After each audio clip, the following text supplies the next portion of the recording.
So let's find a comfortable seat right away. You want to get your hips up on something. Remember, hips higher than knees, creates length in the spine, ease in the shoulders, alignment from the crown of your head to your tailbone. So find your comfortable seat. Just take a couple minutes to tap into the breath. Feel the natural inner awareness that evolves from simply feeling your breath in your body.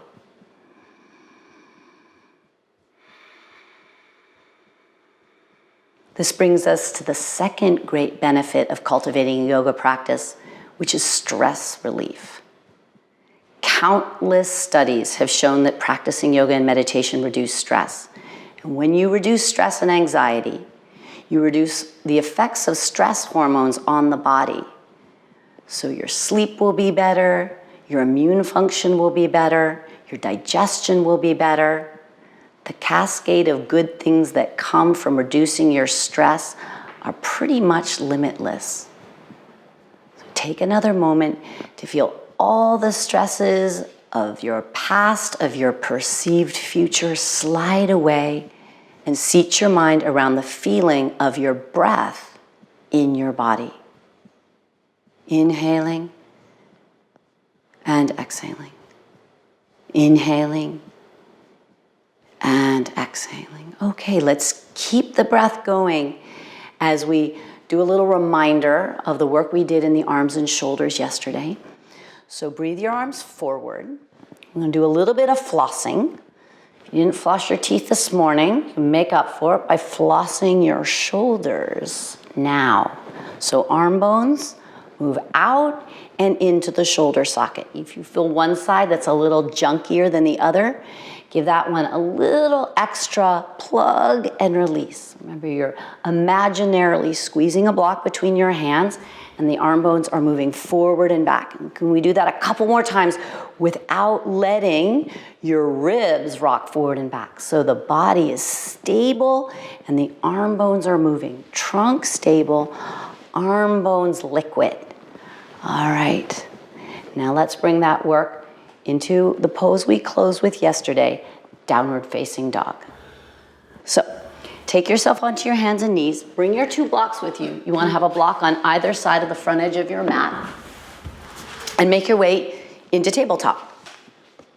Hands under shoulders, knees under hips, and let's talk about the hands. This is really important, especially if you've never done anything where you weight bear on your arms and shoulders and hands. The way you work your hands against the floor is fundamental, or you're gonna get a little wrist injury real quick. So take a look at your own hands. You want to spread your fingers, but you don't want to overspread them. If you look at the webbing between your fingers, you want it to be spread, but you don't want it to be tight. And then really important is that neither hand is in front of the other and neither hand is turning in. So if you look at the wrinkles of your wrists and you make the wrinkles of your wrist parallel to the front edge of your mat or ever so slightly turning out, your wrist will be in pretty good alignment. Now, the second thing that's a real challenge is getting the inner hand firmly grounded. What happens is we start to begin to weight bear on the hands is the inner hand starts to buckle. So you want to feel the base knuckle of your index finger and thumb really firmly plugging into the floor. So go ahead and do that. Really look at your hands. Make sure the wrinkles of your wrists are parallel with the front edge of your mat or ever so slightly turning out, especially if your shoulders are a little tight. And then plug down through the base knuckle of your index finger and the meat of your thumb. If you find that challenging, a little tug back of your finger pads can help you wake up the hands. Already, that might be a lot of work in your hands. And if that's you, if you come to downward facing dog and it feels like too much in your hands and wrists, tabletop, that's your jam. All right, let's give it a go. Inner hands really firm, tuck your toes, and start to slowly lift your hips up and back. Now, one of the things you're gonna find as you keep your inner hands grounded is that it's difficult to continue to work the external rotation of your upper arm bones. These two things are a little bit of a conundrum. The inner hand firming down is gonna wanna make your triceps pop out. Triceps popping out is gonna collapse your upper shoulder. You know how bad that is. Bad for the shoulder joint. Really important to keep the rotation of the upper arm bone. But as you hug your triceps back and in and hug to the midline through your upper arms, the inner hands are gonna wanna pop. So you're just gonna keep coming back and forth between those two things. Inner hands firm, upper arm bones firm and externally rotating throughout your lifetime of a yoga practice. All right.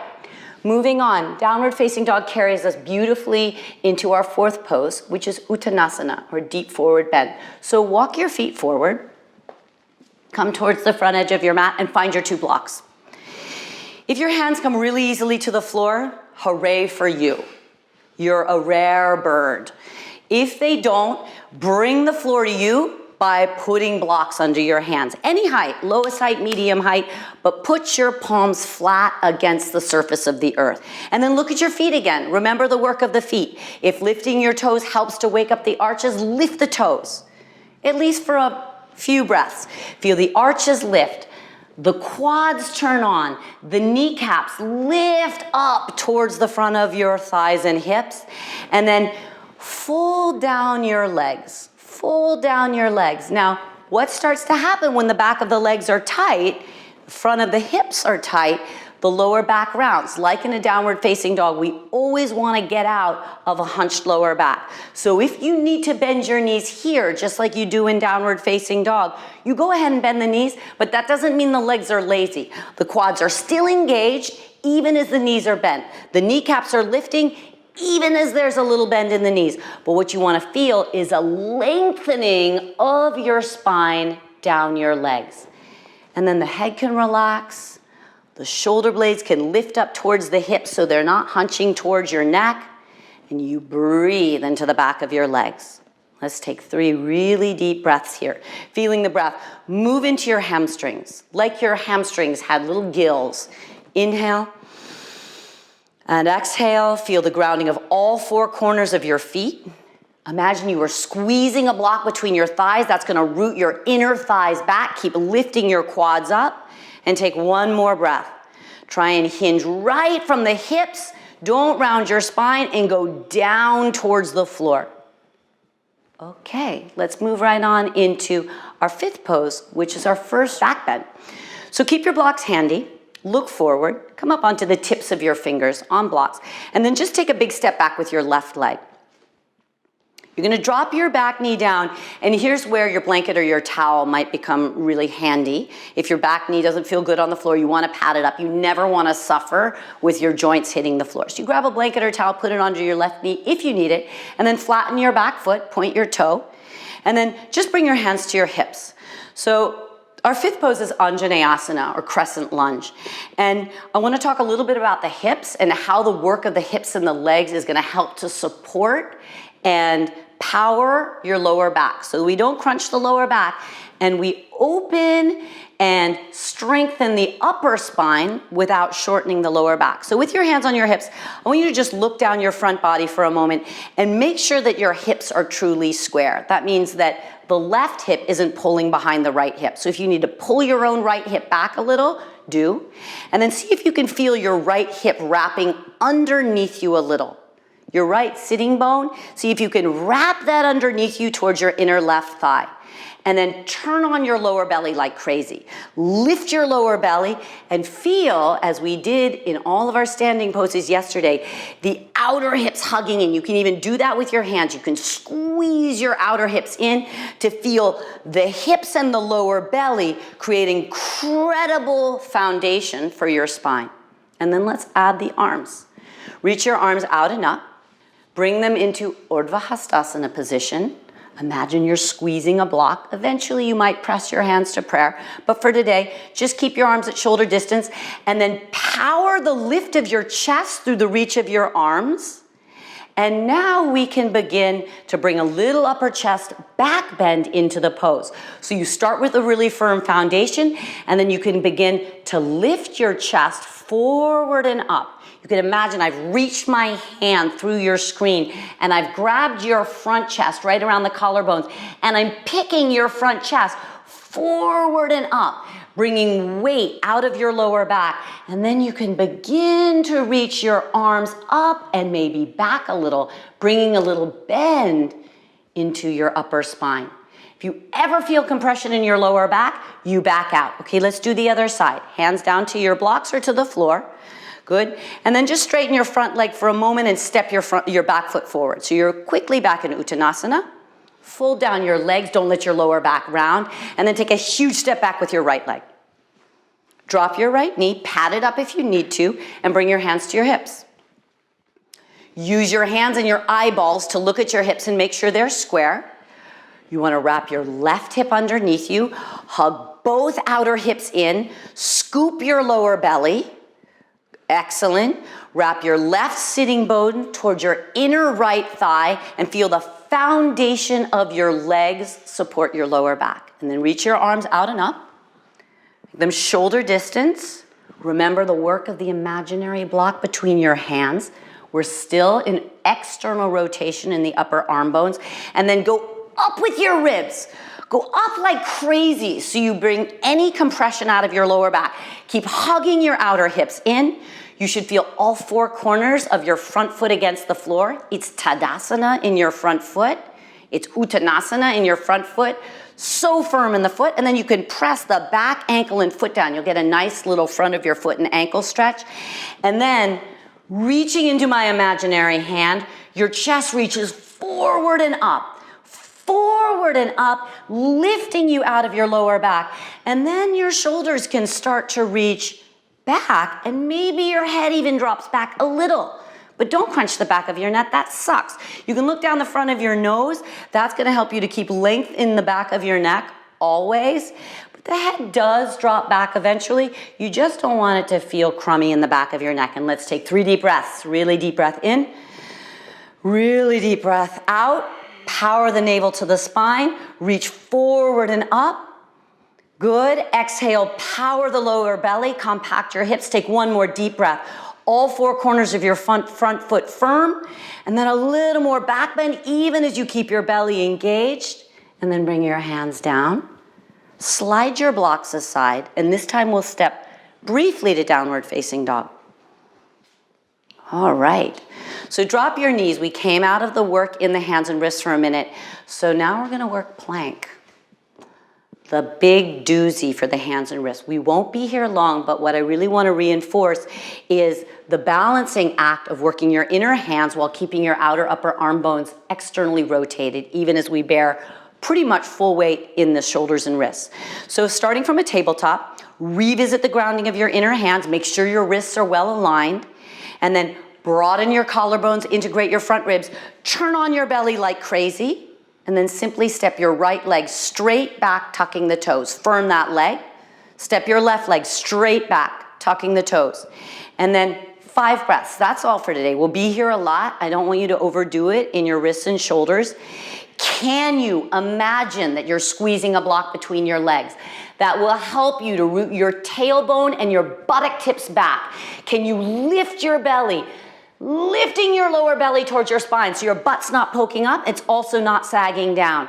Can you hug your triceps back and roll your biceps forward? And can you still broaden your collarbones? Don't let your head sag down lower than your shoulders.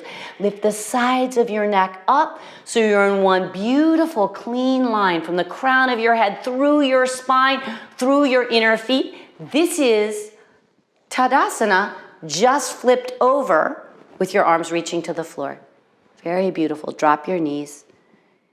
Drop your butt to your heels. And you have earned Shavasana. So come on to your backs. Let's revisit really quickly how to set up for Shavasana. You want to get something underneath your legs. If your lower back is tight or it hurts, you want to lift your legs even more. If you have a little extra something you want to put under your head, put a little something under your head. And then spread yourself open comfortably on the ground.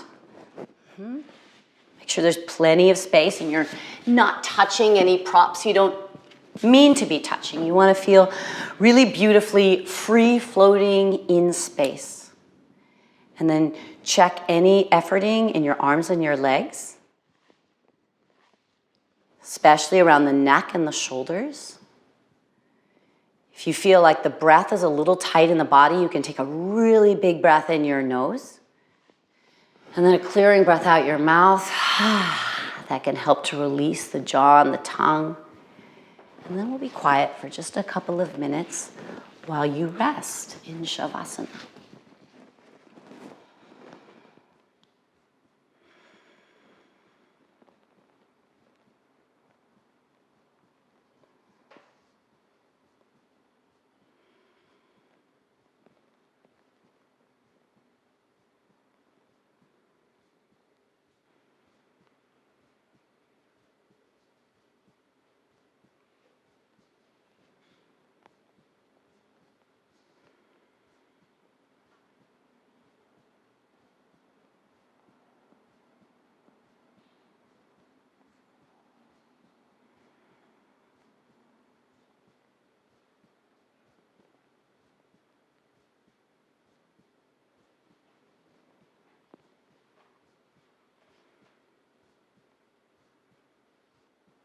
For the last minute resting here in Shavasana, you can do a light scan of the body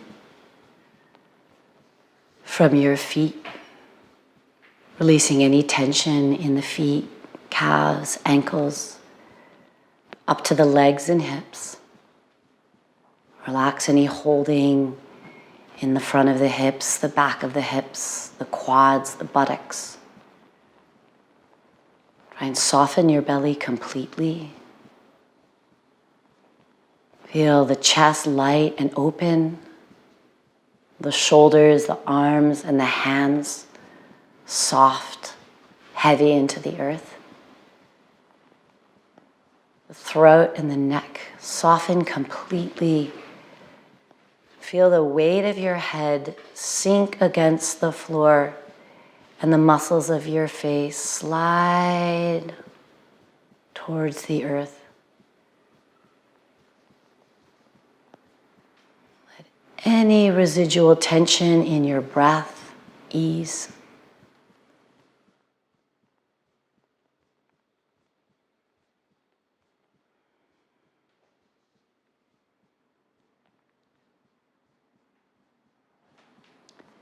And for the last couple of minutes of our practice, I'll always lead a little bit of breath work. You're welcome to stay reclining, completely relaxed, or you could find a comfortable upright seated position.